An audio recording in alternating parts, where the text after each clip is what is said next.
Hello everyone. I hope you're all okay and you've had a fantastic week. We've had some sunshine this week. I hope that was not summer, but I've definitely caught a tan myself over these past few days out campaigning. It's been fantastic being out every day. It's pretty much week 5 of the election campaign, and I've seen so many people knocking on doors, seeing them in businesses, seeing them on the street, and it's been a great pleasure. So hopefully you've bumped into me and you've been able to have 5 or 10 minutes with me. If not, I hope to see you over the coming week. I'll be out all day again tomorrow, which I'm looking forward to. Hopefully, the sun will stay out. I know we've got Armed Forces Day tomorrow, so I'm looking forward to that. And I'll be at the market again first thing in the morning. So as always, we meet there, and we've been getting to know all the market traders, and we've been doing a little bit of work on how we can actually make Doncaster market work again and get our town busy. So I think that's really quite important. Next week's election week. It's a huge week next week. So I again will be out campaigning Monday, Tuesday and Wednesday.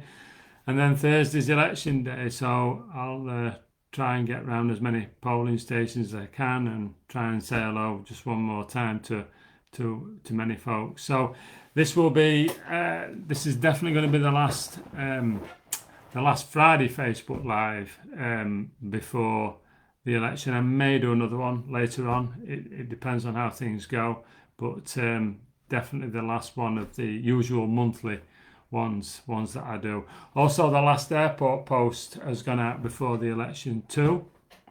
We've just put that out. So yeah, please do like and share that. I thought I'd start. There's been quite a few questions, a lot of statements as usual, but I thought I'd first start with the two main issues that I've come across on the door. And the first one is people obviously tempted to vote reform. And I've had this conversation lots and lots of times. I understand people are obviously disgruntled with certain things that have happened over the past 4 years, and there's no two ways about it. Within 3 months of me becoming the first ever Conservative Member of Parliament in Don Valley, the country got closed down, and you can't close down a country without obviously having lots of issues that follow. Then Putin invaded Ukraine, energy crisis, inflation and one thing and another. So I know it's been a tough time, and I know there's a lot of people out there who are tempted to vote reform. They don't want a Labour government, and they don't want a Labour Member of Parliament either, but they are upset. My answer is to this, and you will have heard it many times before, but it is the truth. If you're a Conservative voter and you vote reform, you do split my vote. And if you split my vote, that means you will get a Labour MP. And I genuinely do believe that would be absolutely tragic for Doncaster. And I think it would be extremely difficult for the Isle as well. We've had socialism in Doncaster for 60 years with a Labour council and 3 Labour MPs who've put careers forward first instead of Doncaster. And I've always gone along with the nonsense that Doncaster Council has basically done over the past 60 years, and we've seen a huge decline in Doncaster, and it's not spoke of as how it should be. So you need a Conservative voice there to hold them to account, and I believe I've done that. I believe I've done that successfully. Things are moving. Regeneration team looking at Edlington because of the ways that I've called it out. CCTV in Conisbrough because of the way that I've called it out. Police being on the streets because of the way that I've called it out. There's been a huge survey done by Doncaster Council about the state of Doncaster Town Centre because I've called it out. An airport that should never have closed, but now a lease signed because I've led with others the campaign to get that airport open. So having this Conservative voice has worked tremendously well, I believe, for the people of Doncaster. And I don't want to see that Labour socialist rot end up in the Isle of Axholme. We cannot have that. The Isle of Axholme's got its problems like lots of places have, but it's genuinely a beautiful place. And many people say they don't want change there. They want it, they love it the way that it is. Yeah, there's issues, because there is issues everywhere, but they want it to remain the same. The worst thing that could happen to Doncaster East and the Isle of Axholme is for you to return a Labour MP. And by voting reform, you will return that Labour MP. So for the people in the Axholme, on the Isle of Axholme, I've been around. I think a lot of you have seen the work that I've done, but it's been fantastic getting to know that place. I've spent a huge amount of time there, and if I'm elected, I will continue to do the same.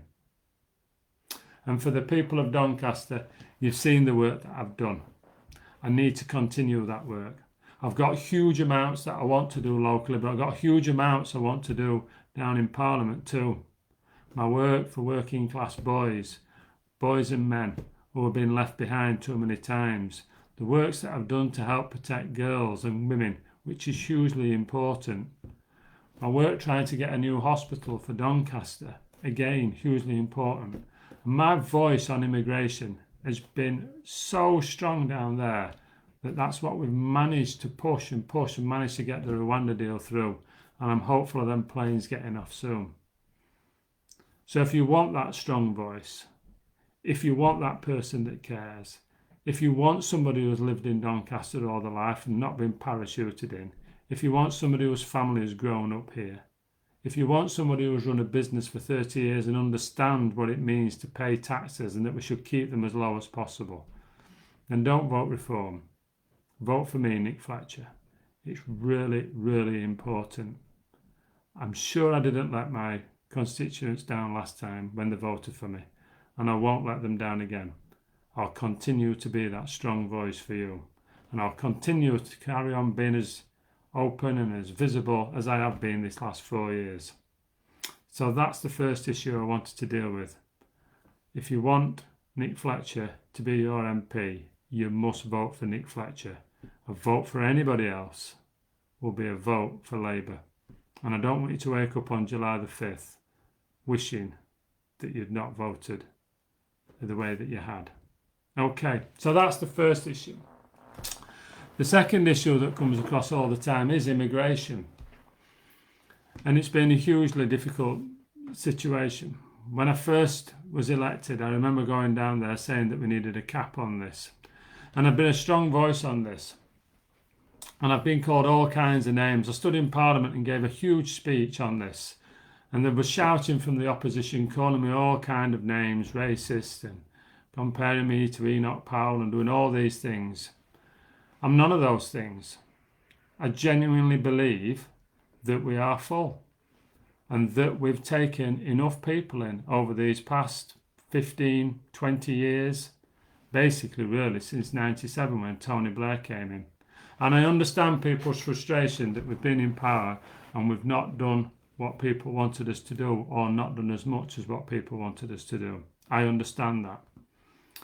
But we've had an awful lot of immigration through Ukraine, and I don't think people really mind that.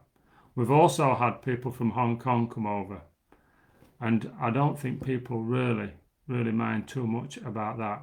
Hong Kongers are British nationals overseas. And there was people who helped us with in Afghanistan too. But obviously the boats have been a huge issue.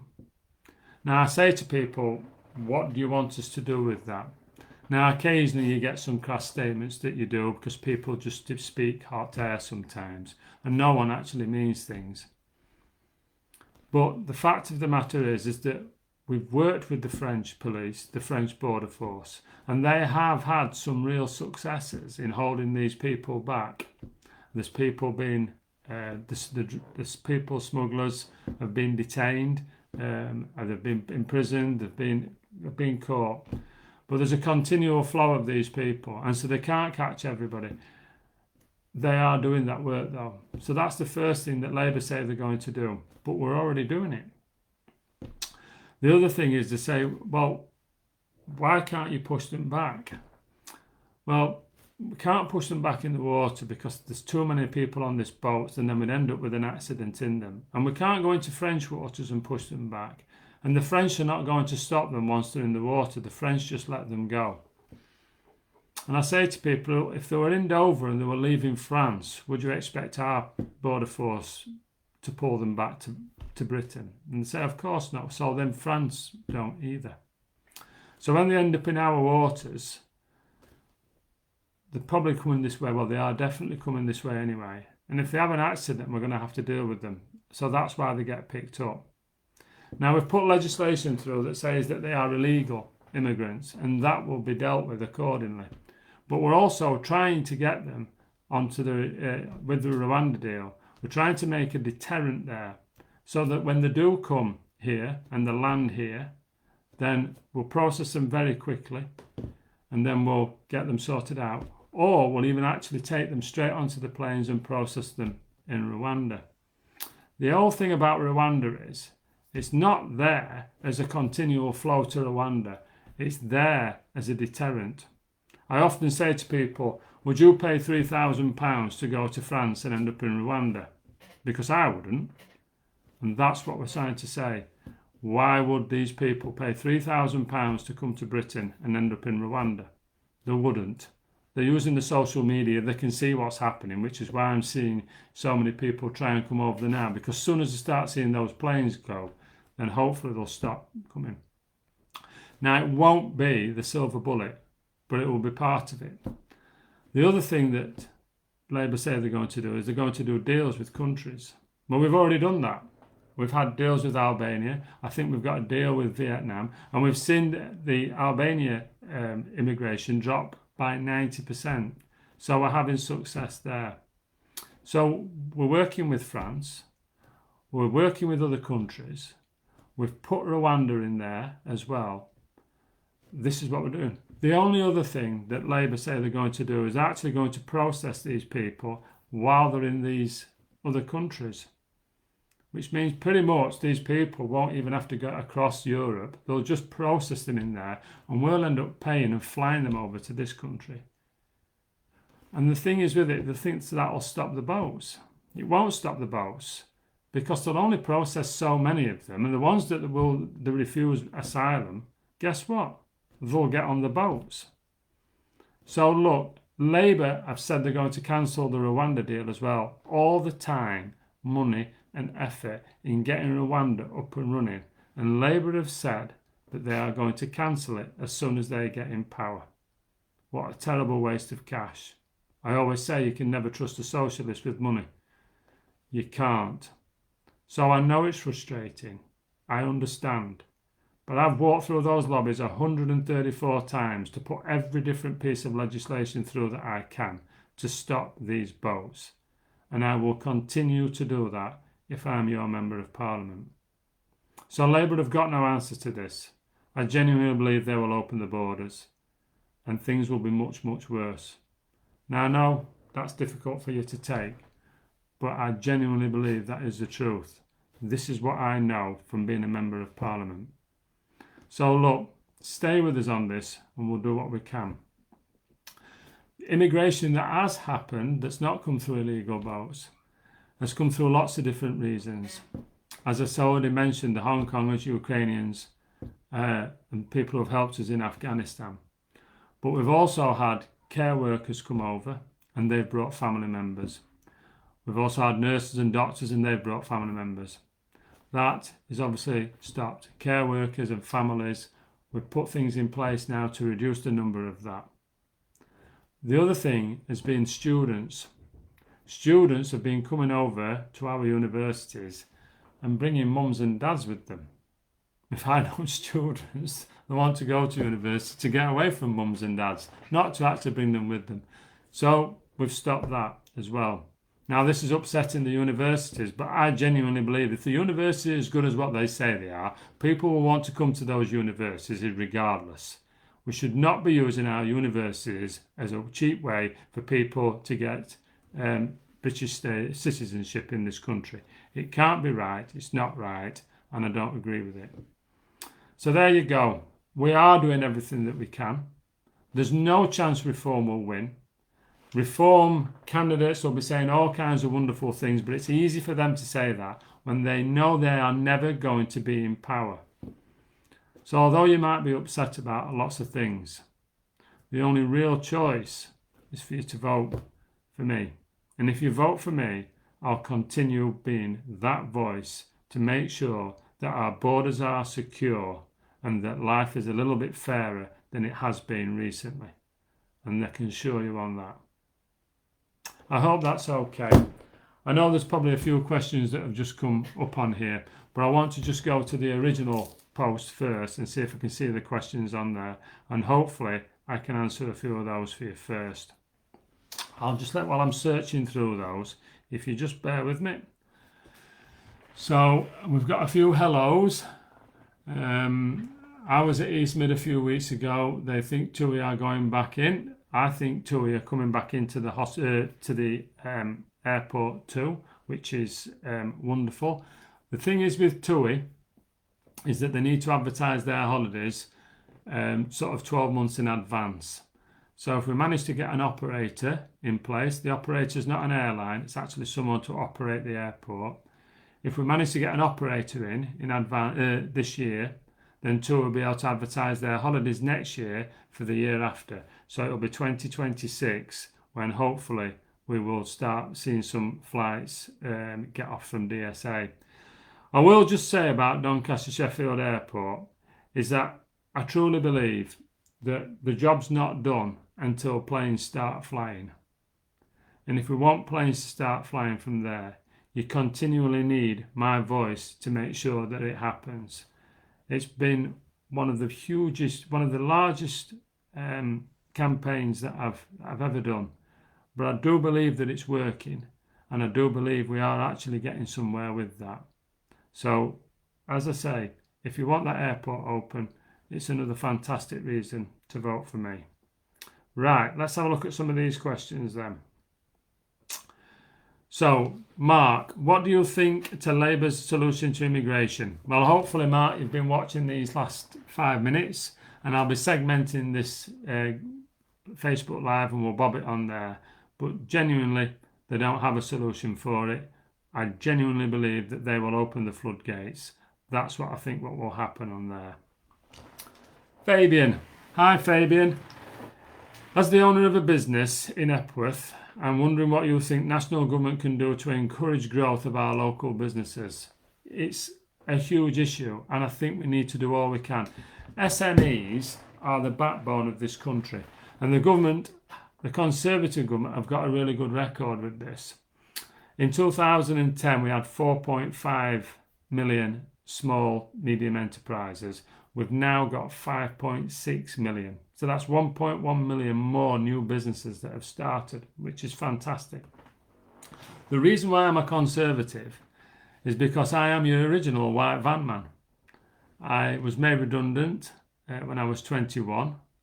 I couldn't find a job at that time. It was difficult in 94. I signed on the dole and I said that I wanted to be self-employed. And so I got £10 a week on top of my dole money, and they sent me on a business course for 6 weeks, 2 3-hour sessions to write a business plan. And then I wrote a business plan, and then I got £40 a week for my first year being in business. And that was through a Conservative government. And that's why I'm a Conservative government, because I believe they gave me a fantastic start. And my business has been relatively successful. We've done well, which has enabled me to go into politics later on, and because I felt like I needed to give a bit back and give some inspiration and some aspiration into our young people, which is why I did my role models. Been handing these out to all the schools. Great little booklet telling young people how to get on in life. So, yeah, what can we do? Well, I genuinely do believe best thing that we can always do is reduce taxes and red tape. I'd love to see the VAT threshold be increased to £250,000. I'd love to see that. I've campaigned for that. I'd love to see the complications around IR35 addressed. I think being self-employed is very difficult, but very rewarding. And I think any red tape we can take out of the way, then we should do that. But the best thing that we can do is lower taxes, because the lower the taxes, the more it's worthwhile in people getting out of bed in the morning and going to work. For those entrepreneurs who are doing those 80, 90 hours a week, for them to actually get up and thrive, create jobs, create wealth, I think that's a huge thing to do. And it's one of the biggest dangers of a Labour government. It sounds wonderful, doesn't it? Sick pay for all employees from day one, full workers' rights from day one, 0 hours contracts finished, all these wonderful things. It genuinely means that businesses will be scared to take on that first employee. And if you think I'm wrong, look at what's happening in France. We're running around about 4% unemployment. France is around 8% unemployment, because companies don't want to take the risk of taking an employee on and then them going sick straight away or being a bad employee straight away. It's really, really difficult. So we need to make it as easy as possible for businesses to employ people and to thrive. And that's what we need to do. And I've never let go of a good employee. I've employed many, many people over 30 years, but I've never let go of a good employee. And so when people say businesses are awful too, I'm sure there's some out there, but good people will find good businesses to work for, and good businesses will look after their staff because they're hard to come by. So be careful what we wish for with Labour.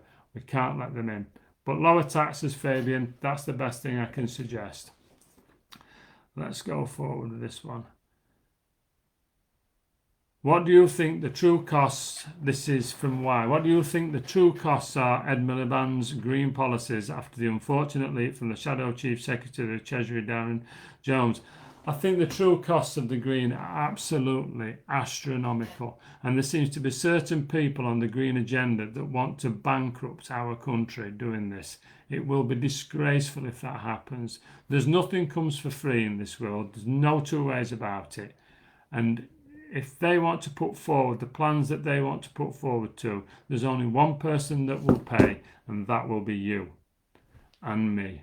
We will pay, because they are socialists. They never have to earn money. They just have to spend other people's money. Now, I want to look after this planet. I do. I've got kids. Hopefully, I'll have grandkids soon, and I want to look after it. But we are 1.1% of a global problem with regards to greenhouse gases. 1.1%. So why do we need to break this country in getting rid of that, reducing that 1.1%? We don't. We need to do it. We need to do it gradually, and we need to take people with us. And it always makes me laugh. And I had it yesterday to Hustings. I was with a young school, and I was expecting a green question from school, and we never actually got one. There were 6 really good questions, but I never got one. But we usually get one on the green agenda, and unfortunately, we've got this victim mentality that's built into people, and it's always somebody else's fault. And so we're all sat down at these desks, and everybody's being given a plastic bottle to drink from. Even the man from the Green Party is drinking out of his plastic bottle. It's always what the government do and not what we can do as individuals. I challenged Dan Fell with this with the Chambers of Commerce, and you go to a meeting now with Chambers of Commerce and you won't see any plastic bottles anymore. So I hope the new college will put away their plastic bottles, because that's one thing that we can do to really help the planet. It's important. And instead of looking to the government all the time, seeing what the government can do with regards to the green agenda, we have to ask ourselves what we can do. And I think simple things like stopping using plastic bottles is the easiest thing in the world. So I hope everyone's listening, and I hope people are listening from school too. It's not good. Not good asking the government to do things, and when we're not doing the little things ourselves. Stainless steel jug of water was fine when I was a kid, and I'm sure it is now. Next question. The biggest danger with the Labour government is that if Corbyn committed, there's all kinds of things on there that I don't particularly want to read, but there's one thing for certain: I don't think Starmer's the best person the best person for this job. Let's have a few statements on there. Right, so here's one that's really quite disappointing, and I hear it all the time. And people do say I wouldn't trust any member of Parliament, and I always challenge that. I always challenge it. And some people say that all MPs are this and all MPs are that. And I challenge it quite robustly because I'm human. I'll make mistakes. There's no two ways about it. But I'm not corrupt. And that's just as simple as that. I'm not. And I'm not in it for myself. This is a tough job. It's an honour to do it, but it is a tough job. And I'm in it for the young people, and I'm in it for Doncaster, and I'm in it for the Isle. So I know there's people that have let you down. I understand that. I've seen them. I've been disappointed with them, often disappointed with things that were here. But not all MPs are like that, and I'm not like that. And I hope you'll take that with you. And I think it's really important that you have someone who can speak common sense, someone who's local, and someone who's doing it for the right reason down in Westminster, and holding them to account down there, but also holding local government to account here. So I think that's about all my questions. I've shared the post, but we need the questions back on this page. But I know those are the two main issues that I needed to deal with, which was voting for reform and immigration. So I hope I've answered those. I'll just go through on here and see what we've got. Nick, why have they put two different councils under one MP? It's a good question. Boundaries have changed. They've extended them. I think it's because more people are living in the cities. And so we're meant to all look after roughly or represent roughly the same amount of people. So we've moved it out.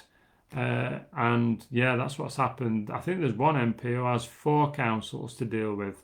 So the change for the constituents on a day-to-day basis will not be huge. If you've got Doncaster Council looking after you now, you'll remain with Doncaster Council. If you've got North Links, you'll remain with North Links. But your MP is changing, and that's basically your representation down in Westminster.